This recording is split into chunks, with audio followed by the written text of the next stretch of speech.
یہ جملہ جو ہے محمد علی جناح کا، یہ تاریخی جملہ ہے۔ ہندوز آر انکورجیبل۔ ہندو میں نے دیکھ لیا، تجربہ کر لیا، میں نے 14 صدی کے تجربے کے بعد میں کہہ رہا ہوں کہ ہندو ناقابل اصلاح ہے۔ لیکن واقعہ یہ ہے کہ پاکستان کے وجود میں آنے میں سب سے بڑا کردار دو شخصیتوں کا ہے، علامہ اقبال اور قائد اعظم۔ جہاں تک قائد اعظم کا تعلق ہے، وہ معمار تھے، انہوں نے تعمیر کیا ہے۔ اقبال کی حیثیت آرکیٹیکٹ کی تھی، جس نے نقشہ دیا ہے۔ عظمت قرآن کا جو انکشاف اقبال پر ہوا ہے، میں عمر کی 78ویں برس میں کہہ رہا ہوں، اپنی عمر بھر کا نچوڑ کہہ رہا ہوں، وہ میں نے کسی بڑے سے بڑے عالم کے اندر بھی نہیں پایا۔ لیکن یہ شعر اس وقت معلوم ہوتا ہے کہ میرے ذہن کی سب سے نچلی سطح پہ چپک گیا کہ وہ زمانے میں معزز سے مسلمان ہو کر اور تم خار ہوئے تاریخ قرآن ہو کر۔ قرآن کے ساتھ یہ تعلق میرا اس شعر سے شروع ہوا ہے۔ یہ مسلمان خواتین محمد کی بیٹیاں ہیں صلی اللہ علیہ وسلم، لیکن اس قیمت پر ہم نے پاکستان لیا۔ کیوں لیا تھا؟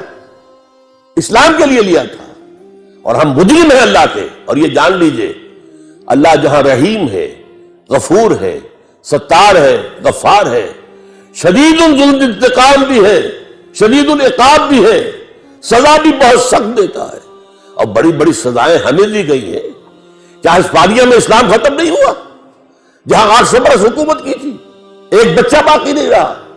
یہ ساری سزائیں ہم پر بھی آئی ہیں۔ کیا 1 کروڑ کے لگ بھگ تاتاریوں نے قتل نہیں کیے تھے مسلمان؟ تو یہ نہ سمجھیے کہ نہیں ہوگا اور بن گیا ہے تو ہمیشہ رہے گا۔ اسلام کہاں ہے؟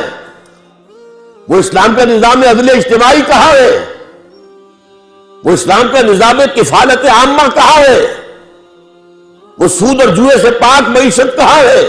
10 مرلے ایک کنال کے مکان کئی کروڑ کے، یہ تو تم نے بنا لیے، موٹر وے تم نے بنا لی۔ وہ اسلام کہاں ہے جس کے لیے یہ خونی لکیر کھچوائی تھی؟ اس سے زیادہ خونی لکیر دنیا میں کوئی ہوئی ہے؟ لاکھوں آدمی مرے ہیں، ہزارہ عورتوں کی عصمت دری ہوئی ہے۔ لیکن جو ہمارے لچھن ہیں، جو ہمارے شب و روز ہیں، جو ہماری دلچسپیاں ہیں، جو ہمارا رہن سہن ہے، جو ہمارا تمدن ہے، یہ جو ابھی شعر پڑھ رہے تھے کہ تم وضع میں تم ہو نصارہ تو تمدن میں ہنود، یہ مسلمان ہیں جنہیں دیکھ کے شرمائے یہود۔ اگر ہمارے لچھن یہی رہے تو یہ پاکستان نہیں رہے گا۔ میرے نزدیک اس کا رجاء و رجع ختم ہو چکا ہے۔ واحد پاکستان، آج آپ کی نوجوان نسل پوچھ رہی، واحد پاکستان، یہ پاکستان کس لیے بنا؟ آپ نے جو نظریہ دیا تھا اس کا تو کہیں وجود ہی نہیں۔ تیری بربادیوں کے مشورے ہیں آسمانوں میں، وہ ایک آسمان تو وہ ہے 7 آسمان، ایک آسمان دنیا کا ہے، وہ امریکہ بہادر ہے، آج وہ آسمان ہے۔ دی سول سپریم پاور آن ارتھ، وہ تلا ہوا ہے۔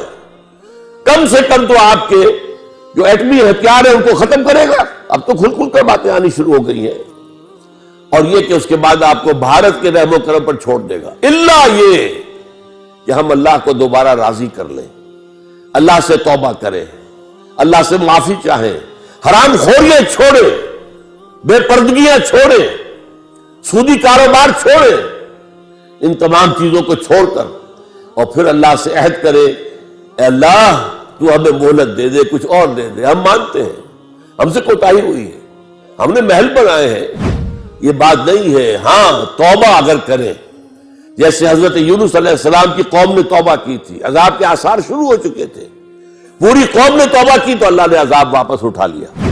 اپنی ملت پر قیاس اقوام مغرب سے نہ کر، خاص ہے ترکیب میں قوم رسول ہاشم۔ اس پہچان سے جو منزل مقصود معین ہو، اس کے لیے تن من دھن لگانے کا عہد